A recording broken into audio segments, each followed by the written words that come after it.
नमस्कार दोस्तों, स्वागत है एक बार फिर आपके अपने YouTube चैनल जीवा स्टडी पर। मैं वरिष्ठ अध्यापक मुकेश कुमार जांगड़ आपका स्वागत करता हूं। तो इस वक्त की जो सबसे बड़ी खबर आ रही है, राजस्थान चतुर्थ श्रेणी कर्मचारी भर्ती की जो है बोर्ड ने आंसर की जारी कर दी है। ठीक है, एकदम ऑफिशियल जो आंसर किया वो बोर्ड ने जारी कर दिया है। अब जो है इस वीडियो में जो अपन सबसे पहले बात करेंगे कि अपन चेक कैसे करें, कि अपने कैसे जो है चेक करना अपने को आंसर की। एक तो ये बात करेंगे, दूसरी बात की अनुमानित कट ऑफ अब मैं कितनी बताने की कोशिश करूंगा, यानी कि और जो है इतने दिन बीत गए, अब अनुमानित कट ऑफ कितनी रह सकती है। ठीक है, दूसरी बात कि सबका स्कोर कम होगा, ये 100% आप लिख के ले लो। सबका मतलब कि ज्यादातर स्टूडेंट का, सबका 100% का मतलब नहीं है कि ज्यादातर स्टूडेंट का स्कोर कम होगा। कैसे कम होगा वो भी बात करेंगे, और कौन सी शिफ्ट में आपके नंबर बढ़ेंगे और नॉर्मलाइजेशन कितना हो सकता है, वो सारी चर्चा इस वीडियो में करेंगे। उससे पहले अगर आप चैनल पर नए तो चैनल को सब्सक्राइब जरूर कर दें। सबसे पहले अपन बात करें तो आंसर की जारी कर दी गई है। ठीक है, अब आंसर की आपको मिलानी कैसे, चेक कैसे करना है, तो आपको क्या करना है, जो बोर्ड ने मास्टर पेपर दिया है उस मास्टर पेपर के अकॉर्डिंग आपको एक तो वो ओपन करना है। दूसरी बात, फिर आपके जो 24 सेट आए थे आपकी शिफ्ट में, उसमें आपका अपना पेपर लेना है। आपका पेपर कौन सा था वो लेना है, साथ में ओएमआर लेनी है, और ऐसे करके आपको चेक करना है। थोड़ा जटिल कार्य है, कारण कि आपके पास खुद का भी पेपर नहीं है, इसकी भी क्या है आपके पास पीडीएफ है, और जो मास्टर पेपर है इसकी भी पीडीएफ है। फिर आपको जो है जो आंसर की आई है उसको मास्टर पेपर से मिलाना है, फिर उस क्वेश्चन को आपको जो है आपके पेपर में देखना है। तो थोड़ा सा डिफिकल्ट होने वाला है, कॉम्प्लिकेटेड होने वाला है मिलाना, लेकिन ऐसे मिला सकते हो। अब बात करें आंसर के आने के बाद में, जो है सबसे पहले अपन जो बात करेंगे कि सबका स्कोर कम होगा। आप देखोगे कि सबसे पहले अपन जो है स्कूल से निकले थे, सेंटर से, तो अपने को पता था कितना स्कोर हो जाएगा। धीरे धीरे अपन ने आंसर की मिलाई, थोड़ा कम स्कोर हुआ, और आंसर की मिलाई और कम हुआ स्कोर। धीरे धीरे दिन बीतते गए और स्कोर कम हुआ, और अब भी मैं वापस बता रहा हूं कि ऑफिशियल आंसर की आ चुकी है, अब भी आपका स्कोर कम होगा। जिन्होंने हार्ड मार्किंग करके उनके अलावा आपका स्कोर कम होगा। लगभग आप मान के चलो 95% स्टूडेंट का स्कोर क्या होगा, कम होगा। इसका कारण यही है, जैसा मैंने अभी बताया, कि आंसर की अपन ने कोचिंग वाली जो आंसर की है, किसके आंसर की, कोचिंग वाली जो आंसर की अपन ने कैसे चेक की, कि मास्टर पेपर जो आपका मतलब पेपर था उस पेपर से मास्टर पेपर को मिलान किया, और फिर आपके पास ओएमआर थी वहां से मिलान किया। अपन ने कोचिंग वाली आंसर की भी ऐसे चेक की है, क्योंकि दोनों पेपर ही अपने पास नहीं है। मान लो कोचिंग वालों ने जो है मास्टर पेपर के हिसाब से आंसर की बनाई थी, और आपका सेट दूसरा था, तो दो पेपर के सेट प्लस यहाँ आप वीडियो देख के मिला रहे हो और फिर ओएमआर में मिला रहे हो, तो गड़बड़ होती है नंबरों की। दो क्वेश्चन की भी गड़बड़ होती है ना, तो 3 क्वेश्चन पर इफेक्ट पड़ता है। तो अब जो है आपका स्कोर कम होगा 100%।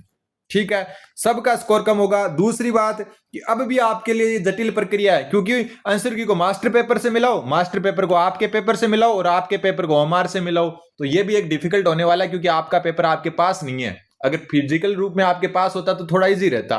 तो अब भी जो स्कोर आप बताओगे ना, वो भी फाइनल नहीं होगा, उसमें भी जो उतार चढ़ाव होंगे। तो अब सबका स्कोर कम होने वाला है पक्का। ठीक है, दूसरी अपन बात करें नॉर्मलाइजेशन की, कट ऑफ के ऊपर जाएंगे उससे पहले अपन बात कर लेते हैं नॉर्मलाइजेशन की। तो नॉर्मलाइजेशन के बारे में मैं बता दूं कि एक हवा बन रखी है ना, वो मैं बता देता हूं। नॉर्मलाइजेशन की एक हवा क्या बन रखी है कि नया फॉर्मूला है। ठीक है, और नया फॉर्मूला जो है इसमें जो है 1-2 नंबर ही ऊपर नीचे होंगे। क्या होंगे, 1-2 नंबर ही ऊपर नीचे होंगे, ऊपर नीचे।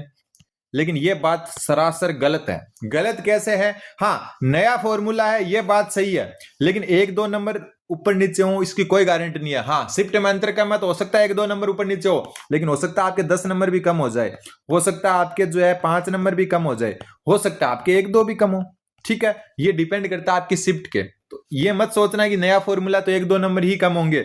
आपके 10 नंबर भी कम हो सकते हैं, आपके 5 भी कम हो सकते हैं, आपका 1 भी कम हो सकता है, आपके 5 बढ़ भी सकते हैं, आपके 1 भी बढ़ सकता है, आपके 2 भी बढ़ सकते हैं, और आपके हो सकता है 10 भी बढ़ जाए। क्यों, क्योंकि फॉर्मूला नया होने से कुछ नहीं होता है। फॉर्मूला नया किस लिए काम करेगा, फॉर्मूला ये करेगा कि जो 6 शिफ्ट है आपकी, उसमें सिलेक्शन का रेशियो जो है, सिलेक्शन का रेशियो यानी कि हर शिफ्ट से लगभग बराबर कैंडिडेट होंगे, शिफ्ट से लगभग बराबर कैंडिडेट, लगभग बराबर सेलेक्ट होंगे। इसका मतलब ये नहीं है कि आपके 1-2 नंबर ऊपर नीचे होंगे। नंबर आपके 10 भी कम हो सकते हैं, 5 भी कम हो सकते हैं, और 10 बढ़ भी सकते हैं, 5 भी और 1-2 भी ऊपर नीचे हो सकते हैं, वो शिफ्ट पे डिपेंड करता है। लेकिन ये दिमाग में मत रखना कि 1-2 ही ऊपर नीचे होंगे, कितने भी हो सकते हैं। ठीक है, बात बस इतनी है इसमें कि पशु परिचर्या में आपके 6ठी शिफ्ट में से ज्यादा सिलेक्शन हो गए तो यहाँ पर लगभग 6 शिफ्ट का रेशियो बराबर सा रहेगा। मान लो कि पहली शिफ्ट से मान लो 54,000 पोस्ट है, 6 शिफ्ट है, तो पहली शिफ्ट से हो सकता है 9,000 सिलेक्ट हो जाए, और दूसरी शिफ्ट से मान लो कि 8,200 सिलेक्ट हो जाए, एक शिफ्ट तीसरी आ जाए उससे जो है 9,500 सिलेक्ट हो जाए। ये एग्जाम्पल बता रहा हूं, दिमाग में मत ले लेना इसको कि पहली शिफ्ट से इतने होंगे, दूसरी से इतने। ठीक, तो नया फॉर्मूला ये नहीं कहता कि 1-2 नंबर ही कम होंगे, हाँ नंबर 10 भी कम हो सकते हैं, 10 बढ़ भी सकते हैं, लेकिन जो सिलेक्शन का रेशियो वो लगभग हर शिफ्ट से बराबर रहेगा। अब बात आती है अपनी कि कौन सी शिफ्ट में नंबर बढ़ सकते हैं। तो देखो अपने को जो है सबसे इजी की बात करूं तो सब फर्स्ट और सेकंड ये 2 शिफ्ट को इजी मान सकते हैं।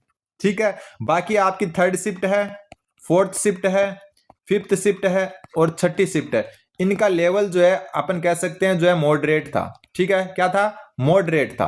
अब बात करें क्या ये मॉडरेट अपने कहने से हो जाएगी, लेकिन स्कोर की बात करूं तो पहली और दूसरी शिफ्ट में थोड़ा स्कोर अच्छा बन रहा है, लेकिन जरूरी नहीं है कि इन शिफ्ट में नंबर कम हो। ठीक, शिफ्ट में हो सकता है 6ठी में नंबर कम हो जाए और पहली में बढ़ जाए, लेकिन एक बार अगर अपन पहले जो है लोगों की या स्टूडेंट्स की सुने तो ये 2 शिफ्ट इजी थी, स्कोर भी यहाँ अच्छा बन रहा है, मेरे आसपास वाले स्टूडेंट्स का भी अच्छा बन रहा है। तो शिफ्ट में इनमें नंबर हो सकता है थोड़े कम हो, और इन 4-5 शिफ्ट में थोड़ा ही ज्यादा अंतर नहीं आएगा, बढ़ना नहीं है तो अंतर कम आएगा, 1-2 बढ़ेंगे, 1-2 कम हो सकते हैं। ठीक है, क्योंकि चारों शिफ्ट में तो बराबर तो रहने नहीं, हो सकता है 6ठी को मानक माने, हो सकता है 5वीं को मानक माने, तो ये इस हिसाब से डिपेंड करता है। लेकिन फिर मैं बता दूं कि पहली और दूसरी शिफ्ट में जरूरी नहीं है नंबर घटे ही, कारण कि यहां स्टूडेंट का अगर एवरेज स्कोर है, ठीक है, वो कम हो, क्या पता यहां पर जो है स्टूडेंट इतने इंटेलिजेंट नहीं हो, यहां पर आपको हो सकता है कि जो है आपका हाई स्कोर है वो भी कम हो, क्या हो? हाई स्कोर भी कम हो, क्योंकि बहुत ज्यादा चीजों पर डिपेंड करता है। पहली चीज तो कि जो है औसत स्कोर क्या है, औसत स्कोर क्या है, दूसरी बात है कि जो है मानक विचलन कितना है इनका, ठीक है, तीसरी बात इसमें आ जाती है कि हाई स्कोर कितना है, हाई स्कोर कितना है, चौथी बात आ जाती है इसमें लो स्कोर कितना है। ये सब डिपेंड करके फिर पता चलता है कि कितना जो है अपने को क्या है नॉर्मलाइजेशन करना है। हालांकि पहली जो है एक नॉर्मल अगर स्टूडेंट की माने तो पहली और दूसरी, और मैंने जो पेपर देखे उसके हिसाब से माने तो पहली दूसरी शिफ्ट इजी थी, तीसरी चौथी पांचवी छठी थोड़ी सी इनके मुकाबले हार्ड थी, एकदम हार्ड, इसका मतलब ये नहीं कि एकदम इजी थी, इनके मुकाबले ये थोड़ी सी हार्ड थी। लेकिन बढ़ने को नंबर कहीं भी बढ़ सकते हैं, कारण कि वहां के स्टूडेंट्स का औसत स्कोर कितना, हाई स्कोर कितना, मानक विचलन कितना, लो स्कोर कितना है, स्टूडेंट जो अटेंडेंस है वो कितनी है, अटेंडेंस भी डिपेंड करती है। ठीक है, तो अकेले जो है इजी मानने से इजी नहीं होती है। फिर बात कट ऑफ की कर लेते हैं सबसे लास्ट में, और कट ऑफ अभी भी मैं वहीं पर ही हूं, मिनिमम और मैक्सिमम कि मिनिमम कितनी रह सकती है। तो जनरल की जो है मिनिमम मेरे हिसाब से 75-76 क्वेश्चन तक रह सकती है, और मैक्सिमम जो है आपकी 80-82 रह सकती है। ठीक है, ओबीसी की अगर बात करें तो ओबीसी की आप 73 से लेकर जो है 75 तक मिनिमम, और अगर मैक्सिमम की बात करें तो 78 से 80 रह सकती है। ठीक है, ऐसे ही जो है अपन ईडब्ल्यूएस की बात करें, ये थोड़ा सरप्राइजिंग हो सकता है आपके लिए। ठीक है, ये थोड़ा सरप्राइजिंग हो सकता है, तो इसके अपन जो एक बार नहीं छेड़ेंगे, कारण कि मेरे को ये लग रहा है एससी से कम जाएगी इसकी, ये मेरा अनुमान है, एससी से कम जा सकती है। बाकी अगर एससी में कोई अगर मिनिमम की बात करें, क्योंकि ईडब्ल्यूएस का मैं अनुमान नहीं बता रहा, हालांकि अगर फिर भी अगर आप जानना चाहते हो तो जो है मेरे हिसाब से एससी से कम जा सकती है। अगर एससी से कम नहीं जाती है तब तो इसकी कट ऑफ जो है आपकी 69 के आसपास रह सकती है मिनिमम, और मैक्सिमम इसकी कट ऑफ रह सकती है 74-75 के आसपास।